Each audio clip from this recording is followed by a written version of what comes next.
The morning started like any other Tuesday in September. Sarah Chen, lead astronomer at the Global Space Observatory, was sipping her third cup of coffee when every monitor in the control room began flashing red. At first, she assumed it was a system malfunction. Their equipment had been acting up lately due to unusual solar activity. But this was different.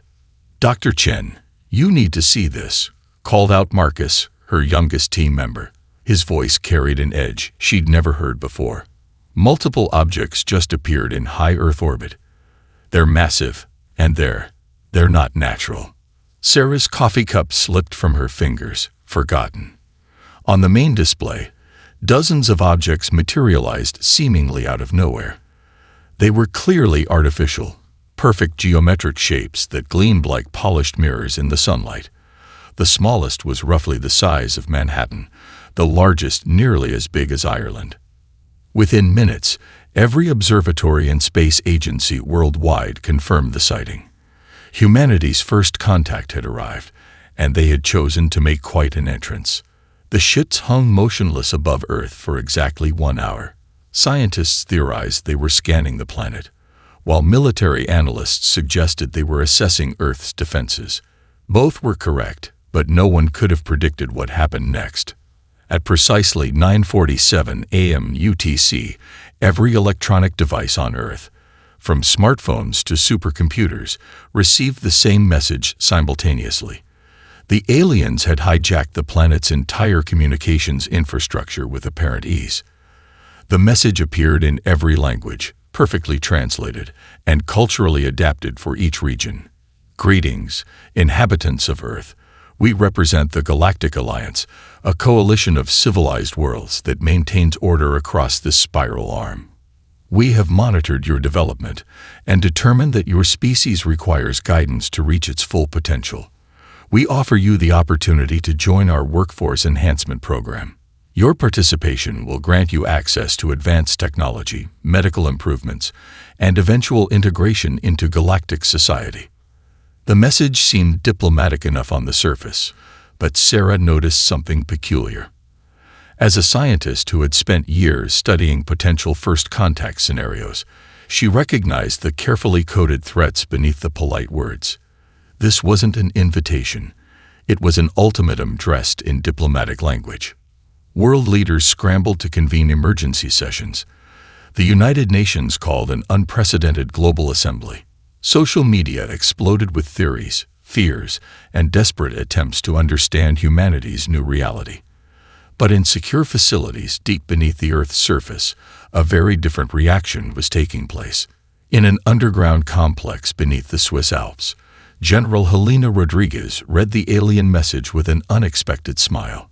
She reached for a secure phone and dialed a number only 5 people in the world knew existed. "Operation Lighthouse is now active," she spoke calmly. They'd finally shown themselves.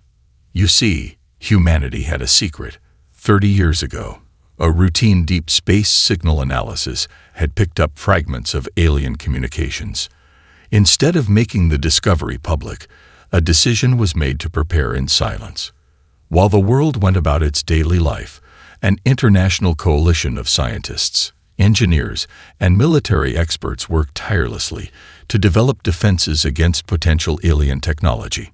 The aliens' message continued. "You have 48 hours to accept our generous offer. To demonstrate our technological superiority and the futility of resistance, we will now remove your planet's largest satellite." The massive ships turned in perfect synchronization toward the moon. Energy readings spiked across all sensors, and a brilliant beam of light connected the largest vessel to the lunar surface. Instead of the devastating display of power the aliens intended, something unexpected happened. The beam scattered harmlessly across the moon's surface, dispersed by an invisible shield that shouldn't have existed. In their underground facilities, Earth's hidden defenders allowed themselves small smiles. Humanity's secret preparations were about to change the galaxy's balance of power forever. As the aliens reeled from their failed demonstration, General Rodriguez gave another order. "Begin Phase 2. Across the globe, hidden facilities hummed to life, preparing to reveal just how badly the Galactic Alliance had underestimated humanity's capability for innovation, adaptation, and defiance. While the world's attention remained fixed on the gleaming ships above, Project Phoenix stirred to life in facilities hidden across the globe. Deep beneath the streets of Tokyo, Dr. Yuki Tanaka initiated the quantum entanglement array that would become Earth's invisible shield. Similar installations in Buenos Aires, Lagos, and Oslo synchronized their systems, creating a defensive web decades in the making. Power synchronization at 97%. Dr. Tanaka announced to her international colleagues through their secure quantum channel. Phase alignment holding steady. Her fingers danced across holographic controls that shouldn't have existed with Earth's public level of technology. The Galactic Alliance vessels maintained their positions, obviously expecting panic in the streets below. Instead, they observed something puzzling. Humans going about their daily routines with suspicious calm. Children attended schools, workers filled offices, and farmers tended their fields. This wasn't the behavior pattern their xenopsychologists had predicted. In Washington, D.C., the president delivered a carefully crafted speech. "We are carefully considering the Galactic Alliance's generous offer." Meanwhile, 20 levels below the White House, General Rodriguez coordinated with her counterparts worldwide. The aliens' failed demonstration against the moon had confirmed their weapons' energy signatures matched the ancient signals they'd intercepted. Their preparations hadn't been in vain.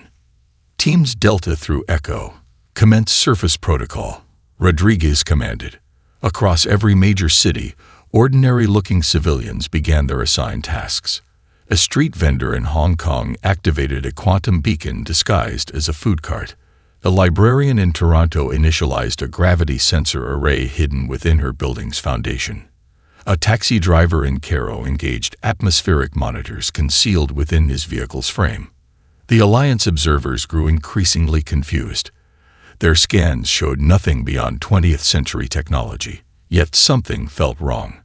Their most sophisticated sensors detected occasional energy fluctuations that shouldn't exist, but these readings disappeared too quickly to track. In her underground lab, Sarah Chen analyzed the alien ship's response patterns. "They're starting to notice the anomalies," she reported to the Global Defense Council, "but they're interpreting them exactly as we predicted, as sensor malfunctions rather than deliberate interference." The Alliance's next message arrived precisely 24 hours after their first contact. "Your species' contemplation period is halfway complete. To assist your decision-making process, we will now demonstrate our mastery of planetary engineering. Observe as we adjust your planet's axial tilt by 0.3 degrees, a small example of our capabilities." This was the moment Earth's defenders had waited for. As the alien fleet maneuvered into position, Dr. Tanaka's team activated their quantum shield's next phase. The Alliance's gravitational beam encountered something that, according to their understanding of physics, couldn't exist.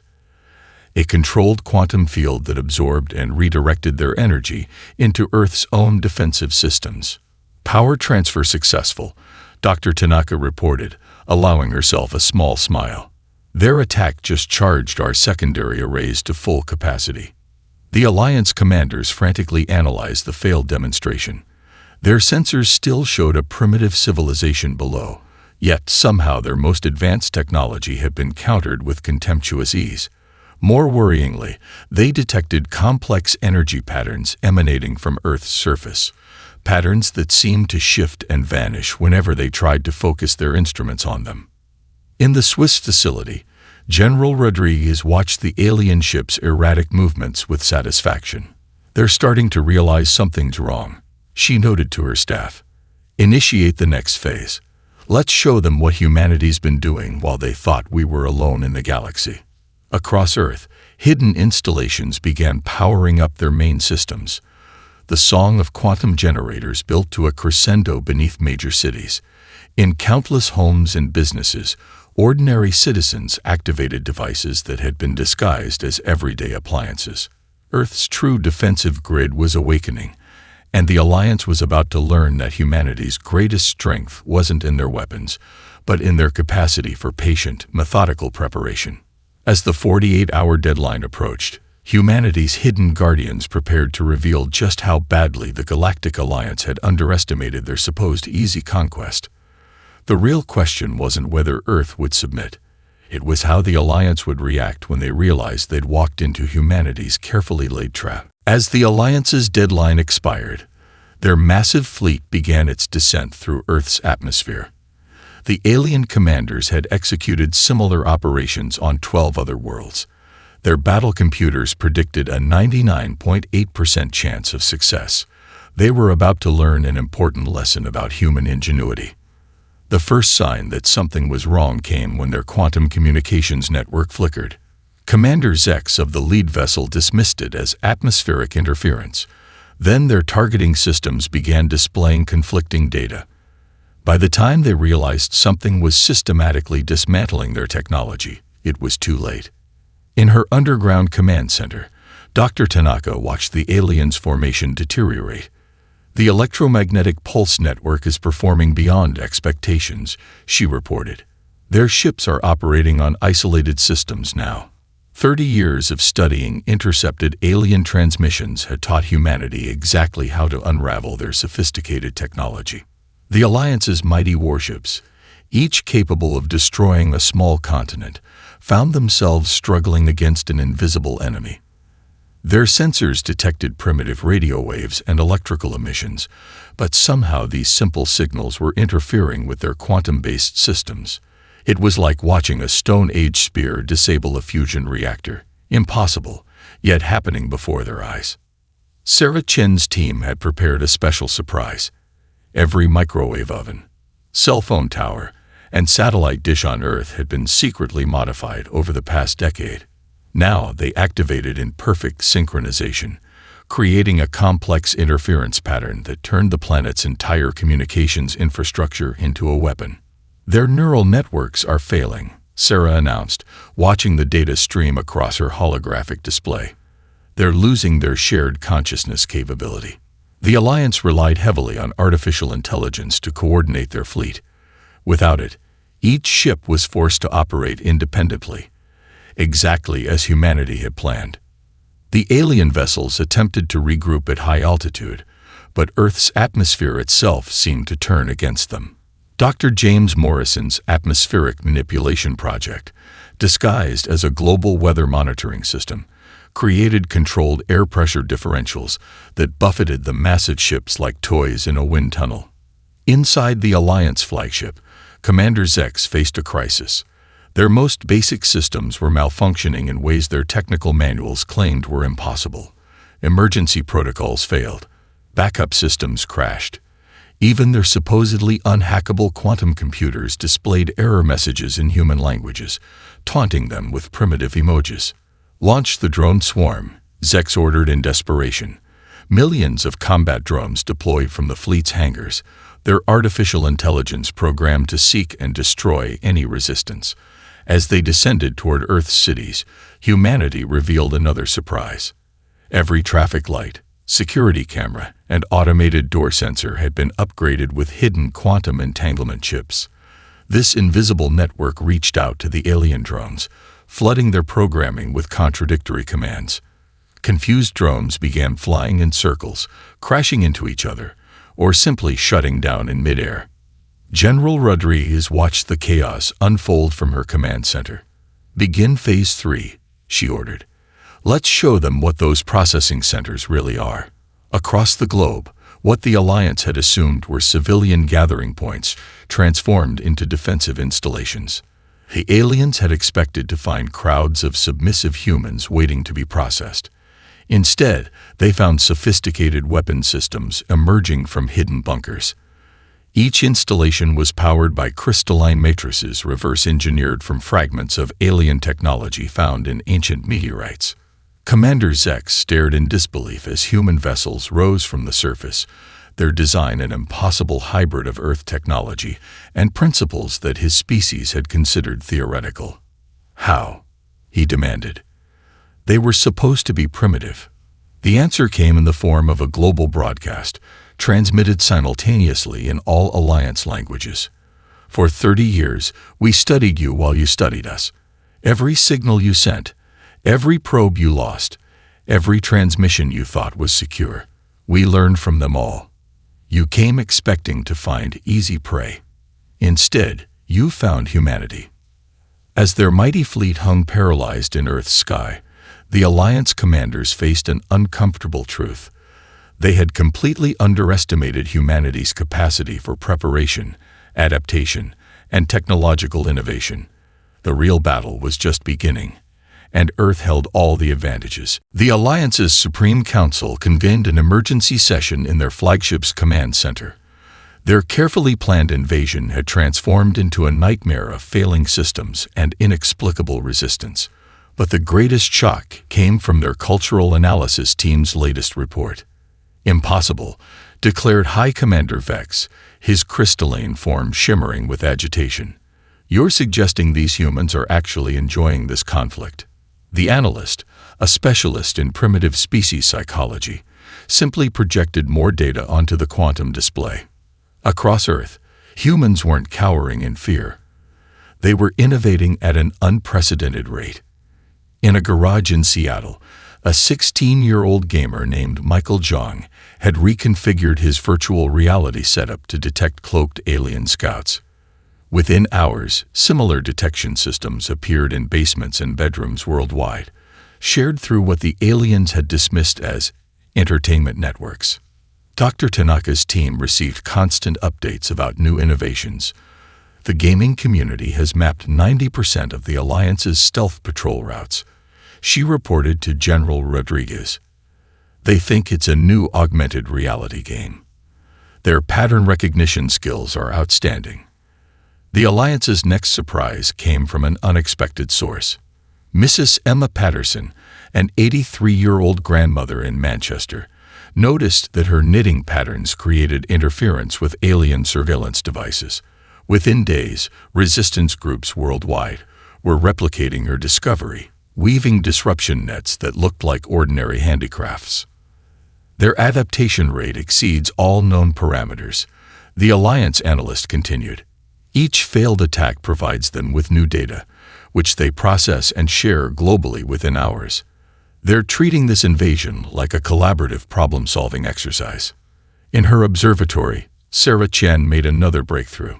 The Alliance ships use crystalline computing cores, she announced to the Global Defense Network. Their molecular structure is similar to diamond. And guess what Earth has in abundance? Master jewelers who understand crystal structures. Within days, diamond cutters and jewelers worldwide began producing interference prisms that could disrupt alien targeting systems.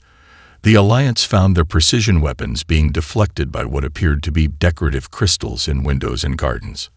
The Alliance commanders watched in growing horror as their technological advantages evaporated. Humans weren't just defending. They were learning, adapting, and improving upon alien technology in ways that should have taken centuries. Look at this, Dr. Morrison exclaimed during an emergency briefing. A group of children in Legos figured out how to turn jump ropes into personal shield generators. They reverse-engineered the principle from analyzing alien debris and shared the design using social media memes. General Rodriguez received constant updates about similar innovations. A chef in Bangkok discovered that modified microwave ovens could scramble alien combat drones. A dance troupe in Rio de Janeiro developed movement patterns that confused alien motion tracking systems. Each discovery spread worldwide almost instantly through human communication networks. The Alliance's cultural analyst projected one final observation. Most concerning is their emotional response to challenge. When we increase pressure, their innovation rate accelerates. They're treating this invasion as both a threat and an opportunity for advancement. In orbit, Commander Zex watched another wing of his fleet's sensors go dark, disabled by what appeared to be modified television satellites. How are they doing this? He demanded. The answer came from his ship's linguistics eye, which had been analyzing human entertainment broadcasts. Humans have a unique cultural concept, the AI reported. They call it thinking outside the box. When faced with superior technology, they don't try to match it directly.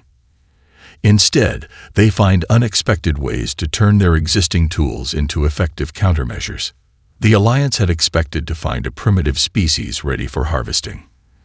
Instead, they found humanity, a species that turned games into weapons, crafts into shields, and every failed attack into an opportunity for learning. Their greatest mistake wasn't underestimating human technology, but failing to understand human creativity. As the fourth day of the invasion dawned, the Alliance faced an uncomfortable reality. Their superior technology was being countered by everything from modified toasters to reprogrammed traffic lights. Humanity wasn't just resisting.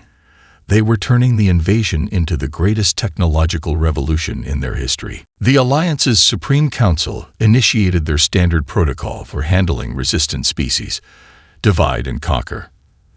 They transmitted targeted messages to each of Earth's major regions, offering preferential treatment and advanced technology in exchange for cooperation against their neighbors. Based on their historical data, this approach had succeeded in fracturing planetary resistance 12 times before. They didn't expect what happened next. Within minutes of receiving the Alliance's offers, every nation publicly broadcast their message, sharing it with the entire world. Dr. Tanaka watched from her command center as humanity demonstrated something the aliens had never encountered: transparent global cooperation. Moscow Control, we're sending you the frequency analysis of their targeting systems, a technician in Cape Town announced over the secure quantum network. Our team spotted a pattern, but we need your Arctic monitoring stations to confirm it. The Alliance observers watched in confusion as humans freely shared technological breakthroughs across traditional boundaries. A farmer in rural India discovered a way to use old satellite dishes to disrupt alien communications. Within hours, similar modifications appeared in Brazil, Canada, and Kenya. Sarah Chen coordinated with a network of civilian astronomers worldwide. The Alliance ships are adjusting their shield frequencies, she reported. But thanks to our global sensor network, we can track every change. They can't adapt faster than 7 billion humans working together. In the Alliance flagship, Commander Zex received disturbing reports. Human resistance wasn't divided by geography or ideology. Instead, each region contributed its unique strengths to a unified defense strategy. Their attempts to create division had somehow strengthened human cooperation. Look at these transmission patterns, an analyst reported. They're using everything from social media to online gaming networks to share defense strategies. Every attempted divide and conquer tactic is backfiring, making their information sharing more efficient. Dr. Morrison's atmospheric monitoring stations detected the Alliance fleet attempting a new strategy. They're trying to alter weather patterns over major population centers, he announced. But they don't realize we've been preparing for this.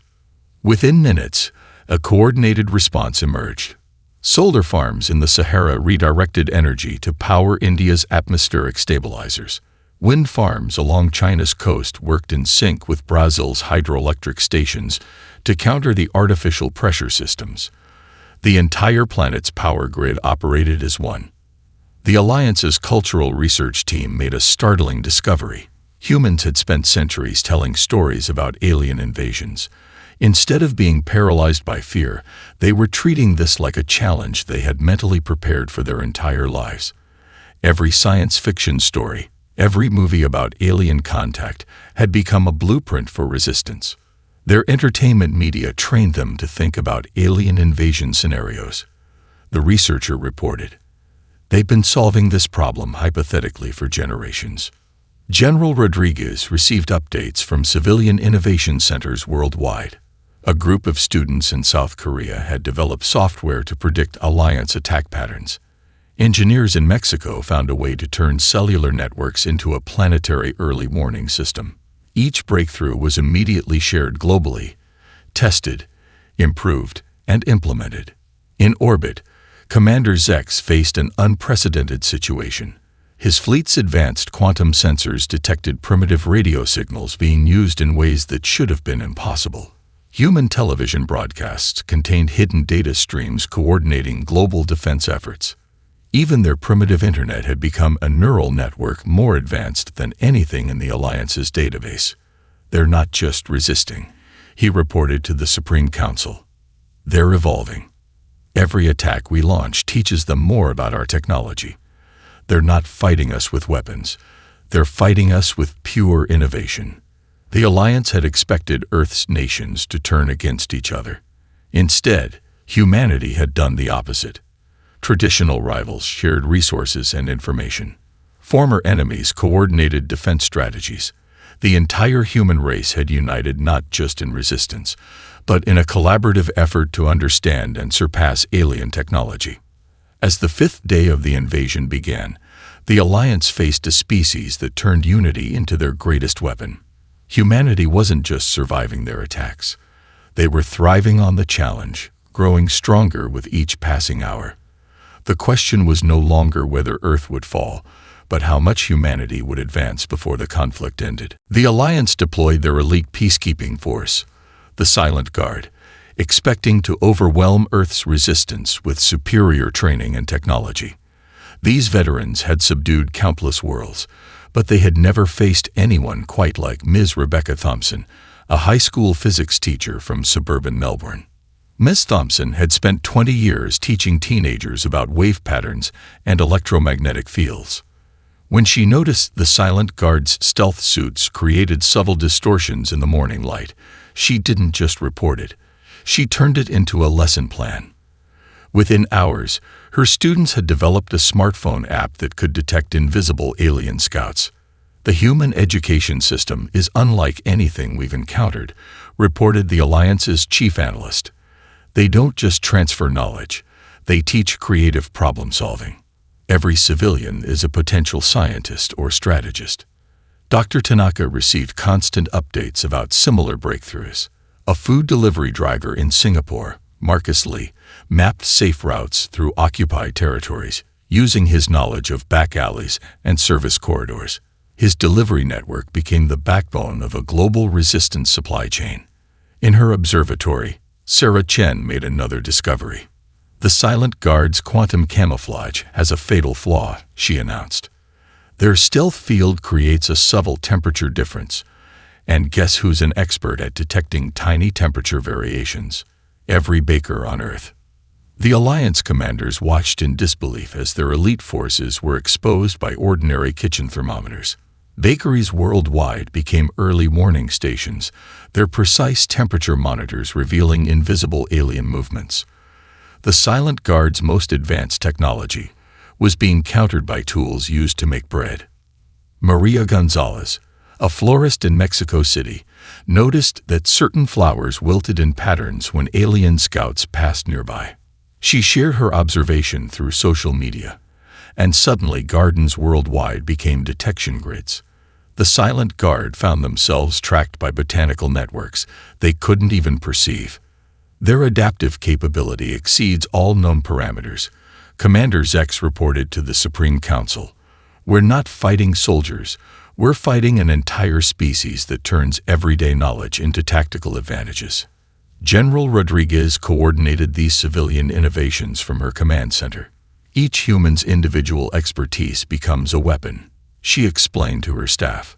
We don't need to train special forces when our entire population thinks like problem solvers. The Silent Guard attempted to establish forward bases in Earth's major cities. Instead, they found themselves constantly exposed and redirected by an invisible network of cooperation. Traffic lights mysteriously changed to block their movements. Construction crews always seemed to be working exactly where they planned to deploy. Even street musicians played songs that interfered with their communication frequencies.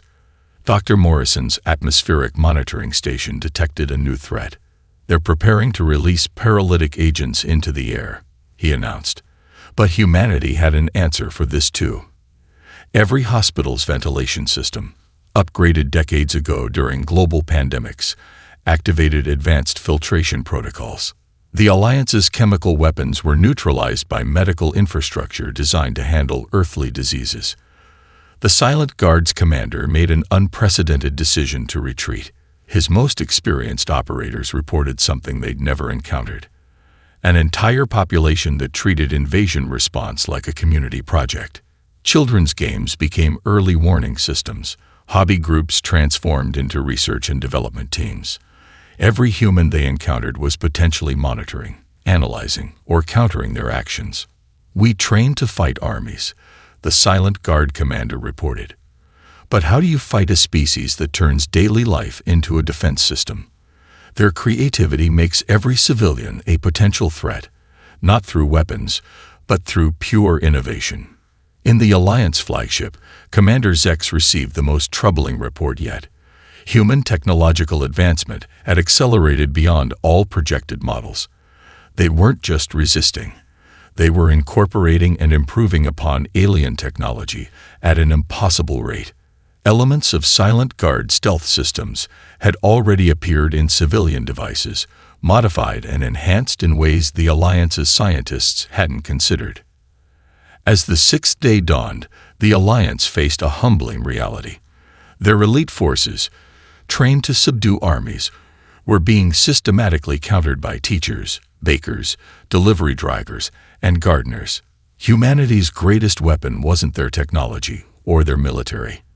It was their ability to turn everyday knowledge into extraordinary solutions. The first cracks in the Alliance's unified front appeared during their 7th Emergency Council meeting. The Centaurian delegation, watching their most advanced warships rendered helpless by modified Earth technology, suggested opening diplomatic channels. The Proximan representatives, their stealth systems thoroughly compromised, agreed. Dr. Tanaka's quantum sensors detected the shift in alien communications. "They're arguing among themselves," she reported to the Global Defense Network. 3 species are advocating for retreat, while 2 are pushing for full escalation. This was exactly what humanity's strategists had predicted. Sarah Chen's observatory team made another crucial discovery. Each Alliance species has specialized in specific technologies, she announced. They're not truly unified. They're dependent on each other's strengths, and we've been systematically disrupting those connections. In orbit, Commander Zex faced growing dissent. The Regellian ships, their advanced targeting systems rendered useless by human interference, began pulling back to higher orbits. The Centaurian fleet, unable to maintain their quantum shields against Earth's coordinated attacks, started emergency repairs that would take weeks to complete. "The humans aren't just countering our technology," reported the Alliance's chief strategist. "They're attacking the very foundation of our cooperation. Each breakthrough they make weakens the bonds between our species." The Alliance had never faced a species that could adapt so quickly to their weaknesses. General Rodriguez watched the alien fleet's formation deteriorate. "Begin Operation Checkmate," she ordered. Across Earth, hidden installations activated their final protocols. The knowledge gained from decades of studying alien signals was about to pay off in an unprecedented way. Dr. Morrison's atmospheric control network initiated a planet-wide sequence. "Creating electromagnetic disruption patterns now," he reported. The Alliance ships found themselves trapped in a web of interference that perfectly mimicked their own communication frequencies. Each species' specialized technology began interfering with the others. The Proximan ships discovered their quantum drives were receiving conflicting signals from Earth's modified satellite network. The Centaurian fleet's neural interfaces crashed, overwhelmed by what appeared to be primitive radio waves modulated in impossible ways.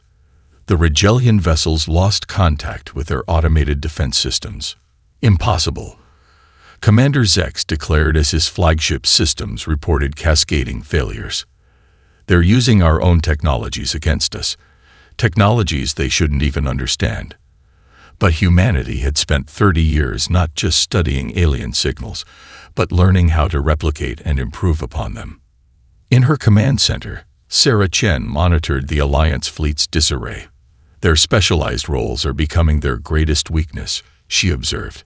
Each species developed specific technologies, never expecting them to be turned against each other. The Alliance's combat doctrine, based on overwhelming technological superiority, crumbled in the face of humanity's adaptability. Their ships, designed to work in perfect coordination, found themselves isolated and vulnerable. Each vessel's strengths became a liability as Earth's defenses exploited their specialized functions. The Centaurian delegation officially withdrew from the invasion force, their ships retreating to the outer solar system. The Proximans followed soon after, unwilling to risk more of their precious technology against a species that could seemingly counter any advantage. The humans aren't defeating us through superior firepower, the Alliance analysts reported. They're winning by understanding our technology better than we do. They're not just copying our advancements, they're improving upon them in ways we never considered. General Rodriguez received the latest intelligence update with satisfaction. The Alliance fleet, once a perfect example of coordinated power, had devolved into disconnected groups of specialized ships, each vulnerable to Earth's targeted countermeasures. Commander Zex faced the most difficult decision of his career. The invasion force, already reduced by withdrawals and system failures, could no longer maintain effective combat operations. "Send the signal," he ordered reluctantly. "All ships, initiate emergency protocols. Withdraw to minimum safe distance." As the Alliance fleet retreated in disarray, humanity prepared for the next phase of their strategy. They had demonstrated their ability to defend against superior technology.